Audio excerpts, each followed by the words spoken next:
Last year, I was serving as a pastor at Bethany Lutheran Church in Dallas, Texas. The church sits in a neighborhood where there were few Black Lives Matter signs. You remember last summer, after the brutal death of George Floyd in Minneapolis, when there were protests all over the world. There were protests in Dallas too, even a protest in a park in the same neighborhood as the church. During the summer, the congregation was not yet ready to put a Black Lives Matter sign in the church yard, but an opportunity came up. A neighborhood group dedicated to anti-racism had created a picture memorial with just the faces and the names of the people who had died because of racism. It was a temporary memorial titled "Say Their Names," and it was meant to travel around the area to keep people remembering the many who have died. My family visited the memorial when the photos were posted on a fence outside the local high school football stadium.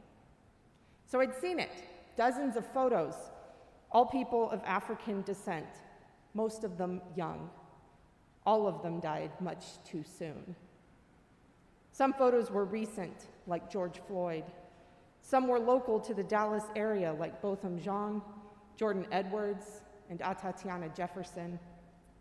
There were photos of people whose stories were well known around the nation: Michael Brown, Trayvon Martin, Freddie Gray, and the martyrs of Mother Emanuel, Clemente Pinckney, Cynthia Hurd, DePayne Middleton Doctor, Sharonda Coleman Singleton, Susie Jackson, Myra Thompson, Tawanza Sanders, Ethel Lance, Daniel Simmons. Some died long ago, like Martin Luther King Jr., Medgar Evers, and the 4 little girls who died in their Alabama church: Addie Mae Collins, Cynthia Wesley, Carol Robertson, and Carol Denise McNair. Not all of those people pictured were from the United States either. Steve Biko, a South African, also died fighting against racism. These faces and names needed to continue to tell their story. The Say Their Names memorial was meant to travel, and during the sweltering heat of August, the leaders of the church welcomed the memorial, installed on a chain-link fence outside an empty playground in the month before preschool would start again. We were glad to provide hospitality, even though there was concern about what people would think. But people in the neighborhood seemed supportive. Parents took their children to the memorial. At the end of August, the organizers of the anti-racism group found another home for the memorial, and it traveled on to another location, exactly as it had been planned.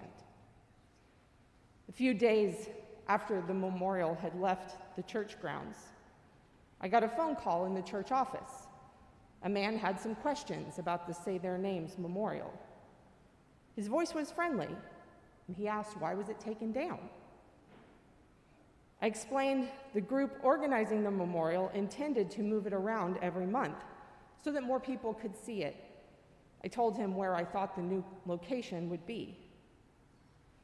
Then he said he wanted to look at the names again and find their dirty little rap sheets, because these people weren't victims, they're criminals.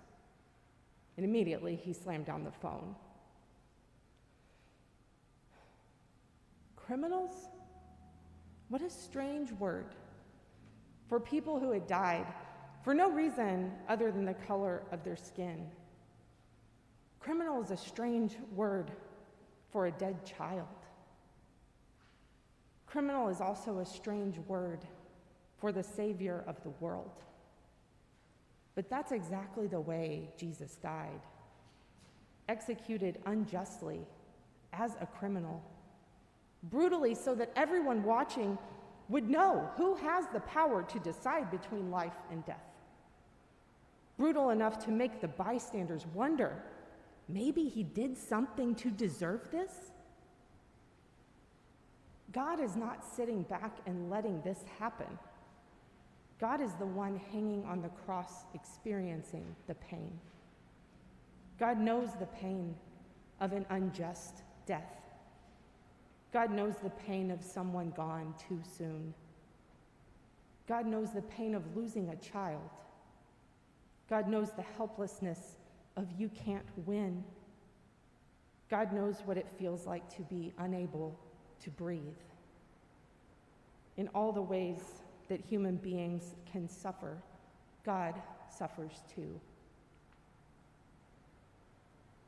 In his book, The Cross and the Lynching Tree, James Cone writes this: "The real scandal of the gospel is this: humanity's salvation is revealed in the cross of the condemned criminal Jesus, and humanity's salvation is available only through our solidarity with the crucified people in our midst."